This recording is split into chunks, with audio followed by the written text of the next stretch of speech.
I never told my son-in-law what was actually sitting inside Hangar 9 at the old airfield. When my daughter married a man who talked his way into our family with a smile too smooth to be honest, I made sure that Hangar stayed locked tight. But on a Tuesday night in October, my property manager called me in a panic. "Sir," he said, "your son-in-law just cut through the perimeter fence, and he's not alone." I didn't panic. I'd been waiting 3 months for exactly this moment. And what happened over the next 48 hours ended his marriage to my daughter and very nearly ended his freedom for good. If you're with me so far, hit that like button and subscribe so you don't miss what comes next. And tell me, friend, where are you watching from tonight and what time is it where you are? I always love knowing who's sitting with me for these stories. It was a little past 10 at night and I was sitting on my back porch in Asheville, North Carolina, listening to the crickets and nursing a glass of good bourbon. My name is Walter Prescott. I'm 64 years old and I spent 38 years building a regional air freight and charter company out of nothing but a single leased Cessna and a lot of stubbornness. People see me now, gray-haired, a little slow getting out of a chair, and they think I'm just an old man who used to fly cargo planes. They don't know what it took to build that business from the ground floor of a tin bay hangar back in 1988. I had just poured myself a second glass when my cell phone buzzed against the wicker table. Very few people have that number. One of them is Ray Delgado, a 58-year-old former Army mechanic who's managed my airfield property for 19 years with a loyalty I could never repay with salary alone. I picked it up. Ray didn't waste time on hello. His voice was low, urgent, half swallowed by the wind. "Mr. Prescott, it's happening. Marcus is at the north gate." I took a slow sip of bourbon, feeling that familiar burn settle in my chest. "Is he alone, Ray?" "No, sir," Ray said, breathing hard. "He's got bolt cutters. And 2 other men with him. Big guys. I can see something metal glinting under their jackets. What do you want me to do? Should I call the sheriff?" I stood up from my chair and walked into the study, picking up the tablet I kept on the bookshelf, tapping the screen until the hidden security feed from the airfield flickered to life in crisp night vision green. And there he was, my son-in-law, Marcus Feld, the self-proclaimed real estate investment strategist, the man who wore watches that cost more than my first airplane, standing in the wet grass outside Hangar 9, gripping a pair of heavy bolt cutters like they were a fishing rod. I watched the rain plaster his expensive haircut flat against his forehead. I saw the greedy, nervous twitch in his jaw. "No, Ray," I said, my voice flat and calm. "Don't call anybody. Pull the perimeter guard back. Give him a clear path to the hangar door. Let him in." Ray hesitated only half a second. He'd worked for me long enough to trust my instincts, even when they sounded crazy. "You sure about this, sir? Those men with him don't look friendly." "I'm sure," I said, resting my free hand on the framed photo of my late wife, Diane, that sat on my desk. "Let him cut that lock, Ray. Tonight he finally finds out what kind of man he married into." I hung up. On the screen, Marcus was wrestling with the chain on the gate, and he looked pitiful doing it. A rat sniffing around the edges of a trap he had no idea was already sprung. He truly had no idea what was waiting for him behind those hangar doors. He thought he was about to fix every problem he'd ever caused for himself. To understand how a man like that ended up breaking federal law in a rainstorm outside my airfield, you have to go back exactly 4 months to the night the first crack in his story appeared. It was my daughter Casey's 2nd wedding anniversary. Casey is 30, my only child, the light of my whole life, a warm, generous soul who runs a small architecture firm downtown.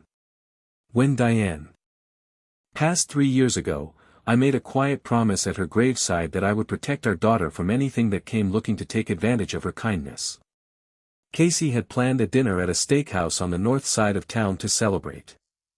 I got there early in my one good sport coat, happy just to watch my girl smile. Marcus arrived 15 minutes late, complaining loudly to the valet about parking, flashing that gold watch every chance he got. He always talked a little too fast and kept glancing over your shoulder, checking whether someone more important had walked in behind you. We were halfway through dinner when the conversation took a strange turn. Casey was telling me about a renovation project her firm had landed, but Marcus wasn't really listening. He kept tapping his fork against his water glass, glancing at me sideways.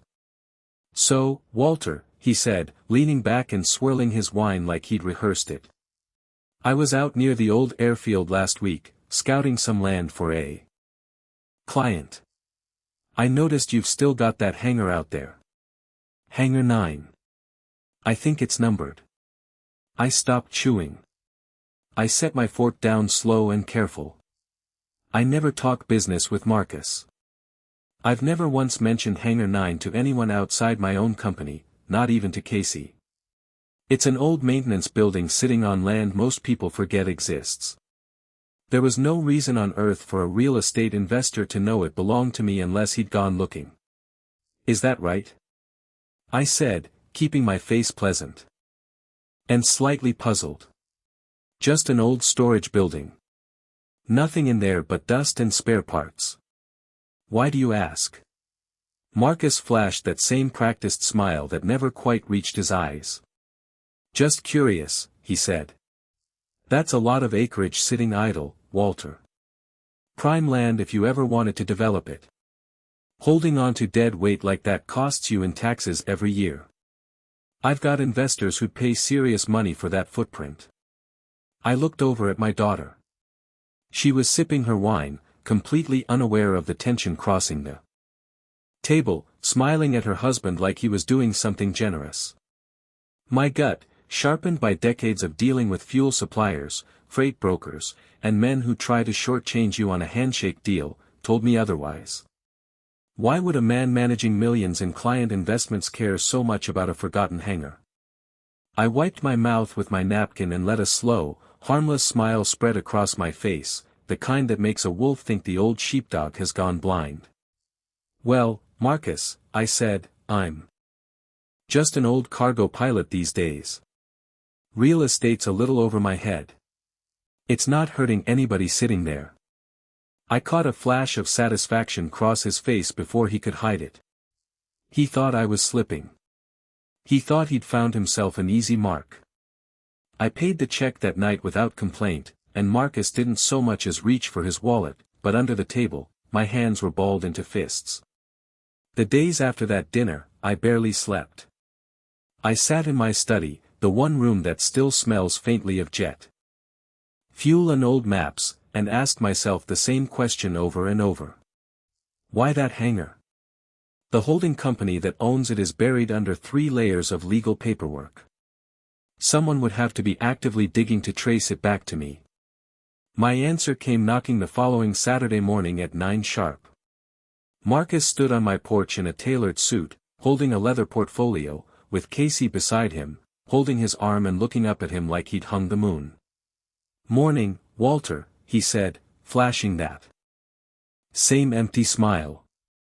"Hope we're not catching you at a bad time." I invited them in, poured coffee, and sat across from him in my living room while he unzipped that briefcase with practiced efficiency and slid a glossy financial report across my coffee table. "Walter," he said, leaning forward, elbows on his knees, doing his very best impression of a concerned son-in-law. "I've been thinking about that hangar since dinner. I did some digging into county property records. Hope that's all right. I just want to look out for the family's future." I flipped through his pages slowly, letting him think I was overwhelmed. He'd clearly done his homework on the tax assessments. What he had absolutely no idea about was what actually sat behind those hangar doors. "You're bleeding money on a dead asset, Walter," he went on, his voice dipping into fake concern. "I've got a developer client who's hungry for exactly that kind of footprint. I can get it off your hands within the month and put real cash straight into your retirement. You wouldn't have to lift a finger." I looked over at Casey. She squeezed his hand and nodded eagerly. "Dad," she said gently. You have to admit he's making sense. You've worked so hard your whole life. Let Marcus handle it. He's good at this. The anger flared hot in my chest, watching my sweet, trusting daughter help a stranger try to pry something loose from me. I forced my shoulders to relax and let out a tired sigh, playing exactly the confused old man he needed me to be. This is a lot to take in, Marcus, I said, tapping his glossy folder. I don't move fast on things like this. Leave it with me. Let me sit with it a week. Marcus's smile flickered for half a second before he caught himself. Of course, Walter, he said, packing his papers away. Just remember. Land like that won't stay attractive to buyers forever. As I walked them to the door, I noticed Marcus's eyes drift toward the hallway. Toward the door of my study, where a heavy old steel gun safe sat bolted into the corner. He looked at it for a full 2 seconds before catching himself. 2 seconds was all I needed. He wasn't just going to wait for my signature. He was already looking for another way in. I spent the next 2 weeks letting him stew, ignoring his texts, dodging his calls, playing the part of a slow-moving old man dragging his feet. The crack in his composure finally showed itself on a Tuesday morning outside Casey's architecture office. I'd stopped by unannounced with her favorite coffee from the shop down the block, and as I turned the corner, I heard the grinding whine of a tow truck. A repo crew had backed up to the loading zone behind her building and was hoisting the front wheels of her company van off the pavement. Casey stood on the sidewalk in her cardigan, shaking, mascara smudged beneath her eyes. "Dad," she said when she saw me. "I don't understand. He says we're 3 months behind on the lease payment. Marcus handles all our business accounts. There has to be a mistake." I approached the repo man, who had the tired, unbothered look of someone who does this for a living. Before I could even get a word out, Marcus's car screeched into the lot, and he came running toward us, disheveled, sweating, nothing like the composed man from that steakhouse dinner. "This is a massive banking error," he shouted at the driver, hands shaking so badly he nearly dropped his phone dialing. I watched him closely while he argued, letting my concerned father-in-law expression mask the cold calculation happening underneath. His hands trembled. Sweat rolled down the side of his neck. Men who manage millions in client funds do not fall apart over a repossessed company van. That Friday, Casey and Marcus showed up at my door with overnight bags, claiming a burst pipe had flooded their condo. I knew better. Wealthy men check into hotels. Desperate men flee to their father-in-law's guest room because they need access to something. I played the gracious host, poured Marcus a scotch, and listened to him boast about phantom investment deals while Casey leaned into his shoulder, completely unaware. That night, I lay awake, fully clothed on top of my covers, listening to the sounds of my own house the way I used to listen to engine noise for the one sound that didn't belong. At exactly 2 in the morning, I heard the third stair from the top groan under careful weight. I moved through my own home in the dark. The way I used to walk a tarmac at night, silent, deliberate. I found Marcus in my study, kneeling in front of my fireproof filing cabinet with a penlight clenched in his teeth, working a lockpick into the cylinder with shaking hands. He wasn't a professional. He was a desperate man who'd run out of options. I flipped the light switch. He spun around, face drained white, stammering some story about heartburn and looking for the kitchen. I handed him antacids from the pantry with a gentle, grandfatherly smile and told him good night. The second he was gone, I checked the drawer he'd been rifling through. He'd left a folder half open, exactly the one detailing my company's liquid assets. He'd found precisely what he came looking for. The next morning, I drove to a diner on the edge of town and met with Dale Whitfield, a private investigator I'd used for background checks on freight partners for over a decade. He slid into the booth across from me with a thick folder and grim eyes. "You were right to trust your gut, Walter," he said. "Marcus Feld's investment firm doesn't exist beyond a rented mailbox and a website he built himself. No license, no clients, no filed returns in 3 years. 2 years ago, he inherited some money from his grandfather and lost every dime of it chasing a cryptocurrency scheme that collapsed overnight. When the banks cut him off, he went to a private lender in Charlotte, the kind of lender who doesn't send polite letters. He owes them $1.8 million, and he's 6 weeks past due. Worse than that, Dale said, sliding another stack of papers toward me. He's been quietly draining Casey's business account for the better part of a year, routing money through shell accounts to make his minimum payments. That's why the van got repossessed. Her firm is 2 months from insolvency, and she has no idea. The air went out of my lungs. Casey had built that firm from nothing, sketching floor plans at our kitchen table until 2 in the morning for years, and her husband was bleeding it dry. Behind her back to save his own skin. Dale offered to call his contacts in financial crimes and have Marcus arrested within the week. I told him no. If the police took him now, Casey would think it was a misunderstanding. She'd visit him in jail. She'd defend him. She needed to see exactly who he was with her own eyes, not read about it in an arrest report. I drove straight to my longtime attorney, Gerald Nash, and laid the evidence on his desk along with hidden camera footage I'd already captured of Marcus rifling through my personal tablet 2 nights earlier, photographing bank statements and passwords like a man starving. Gerald wanted to call the FBI immediately. I told him no, and when he pushed back, I explained it plainly. If we arrest him now, he'll spin a story faster than either of us can stop it. He'll tell Casey I set him up because I never liked him. She'll defend him to her last breath and drain what's left of her savings on a defense attorney while he strings this out for years. I can't afford a partial victory, Gerald. I need her to see it happen with her own eyes, in real time, with no room left for a lie. So I built the trap. I drove out to the airfield and sat down with Ray in the maintenance office, and together we put together a piece of bait no desperate man could resist.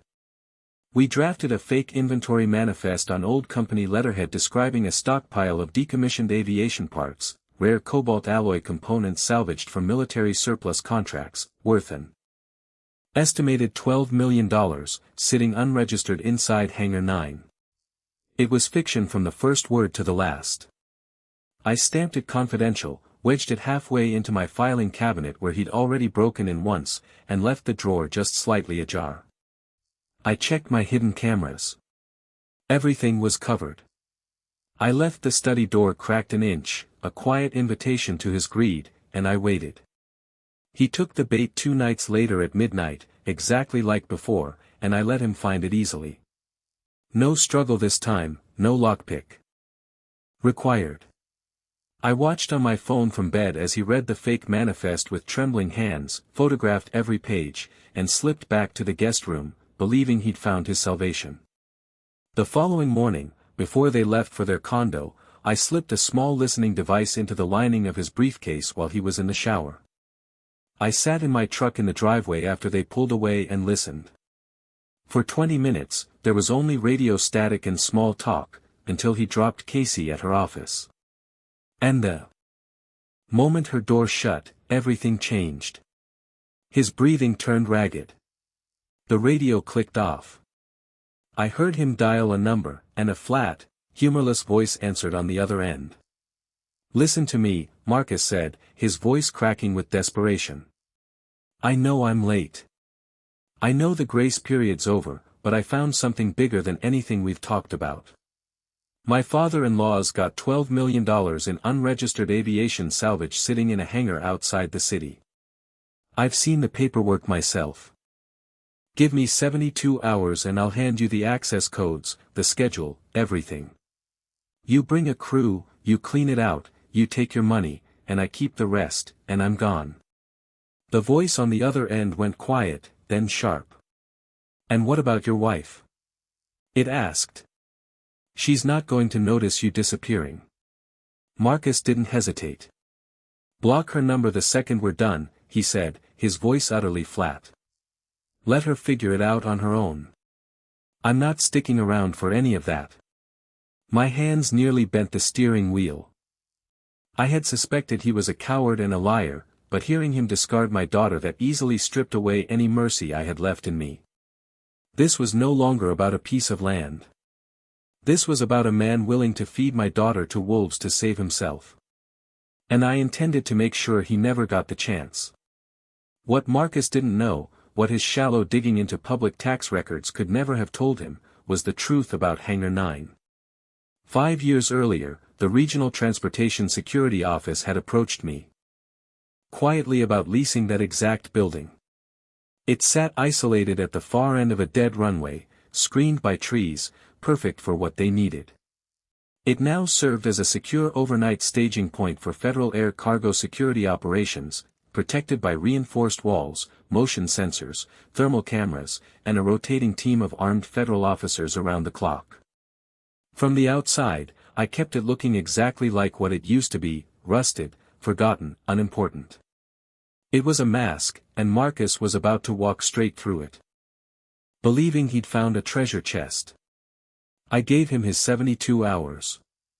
I watched him operate with a manic, sweating energy, whispering on the phone late into the night, feeding Casey a steady stream of lies about a big client meeting closing that Friday.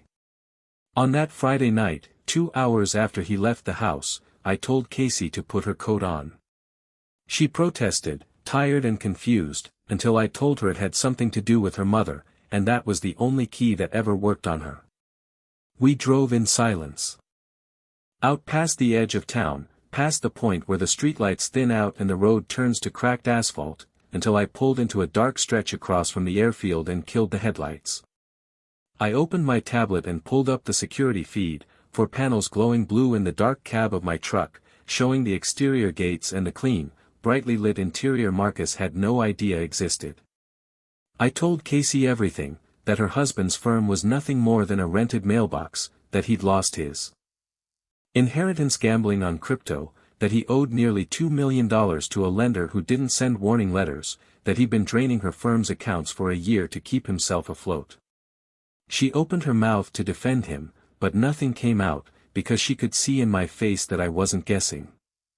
I told her that within minutes she was going to watch her husband try to rob what he believed was an unguarded hangar, and that she needed to watch every second of it.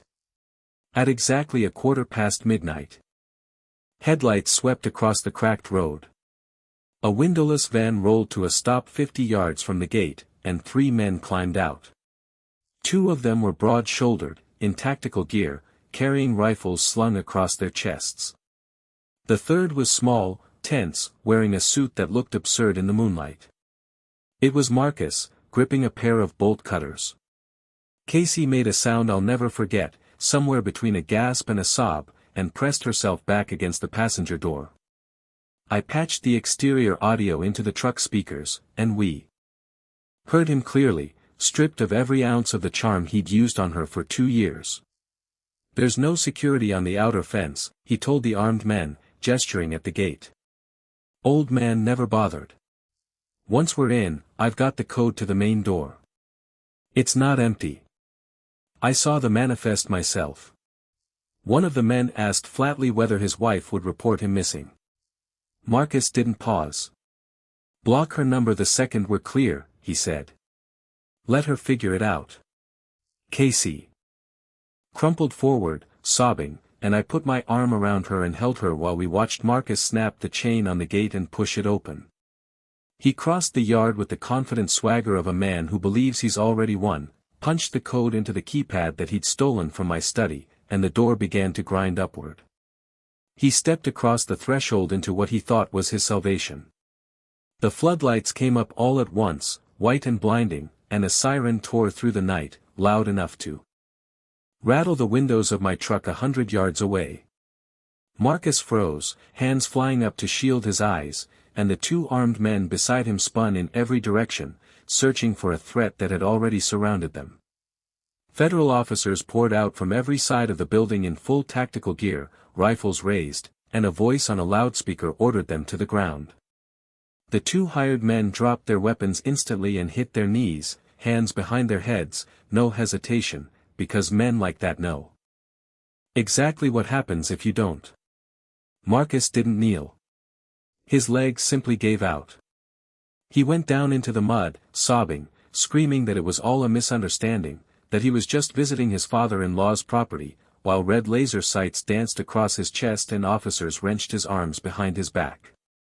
I watched my daughter watch every second of it, and I saw the exact moment the last piece of the illusion she'd been carrying finally broke. We drove home in silence, and neither of us needed to say anything. She had seen it with her own eyes, and that was worth more than any speech I could have given her. The next morning, sitting at my kitchen counter, her phone rang with an unknown number, and the automated voice of the county jail asked if she'd accept a collect call. I nodded, and she pressed 1. Marcus's voice came through wrecked and pleading, insisting it was a terrible misunderstanding, that armed men had jumped out of nowhere, that she needed to call his lawyer and drain her business account for bail immediately. Even now, from a cell, he was still trying to use her. I put my hand over hers before she could respond and took the phone myself. "Hello, Marcus," I said, and the sobbing on the other end stopped cold. "Harrison," he whispered, before catching himself. "Walter," he corrected, voice shaking. "Where's Casey?" "I want to talk to my wife." "Casey's sitting right here," I said. "And she has absolutely nothing left to say to you. We had quite an evening last night. We watched you try to rob a federal facility from a dark truck across the street. We watched you cry in the mud. You didn't find $12 million in salvage, son. You found a level 4 federal security response, and you brought armed men with you to get it. There's no lawyer on earth who can talk you out of that." He begged, his voice climbing into hysteria, and I let him finish before telling him plainly that I wasn't going to help him, that he could live with whatever sentence a federal judge decided he'd earned. And I ended the call and blocked the number for good. 1 month later, Marcus sat in a federal detention center awaiting trial, denied bail as a flight risk. The loan sharks who'd financed his desperation were indicted alongside him. The divorce moved through the courts faster than anyone expected. On a bright Thursday morning, I drove Casey downtown to Gerald's office, and in front of her, I placed a small brass key on his desk. She stared at it, confused, until I explained that a man who spends his whole life building something from nothing learns to keep his real treasure somewhere no one thinks to look. Years before her mother passed, we'd quietly set up an irrevocable trust in Casey's name alone, completely outside the reach of any spouse, holding the true value of everything I'd built. Marcus had spent months hunting for a fortune he was never legally close enough to touch. Casey cried into my shoulder in that office, and I held my daughter the way I'd promised her mother I always would. Her firm reopened within weeks, thriving now that the quiet drain on her accounts was finally gone. That Sunday evening, I sat alone on my porch with a glass of bourbon, watching the sun drop behind the tree-line, and I raised my glass toward the sky. "I kept my promise, Diane," I said quietly into the wind. "Nobody takes what's ours. A man who tries to steal from a family he was supposed to protect always ends up building his own cage, one lie at a time." If this story reminded you that what goes around truly comes around, hit that like button and tell me, has someone ever tried to take advantage of the people you love the most? I read every single comment, so tell me your story too, and I'll see you in the next one.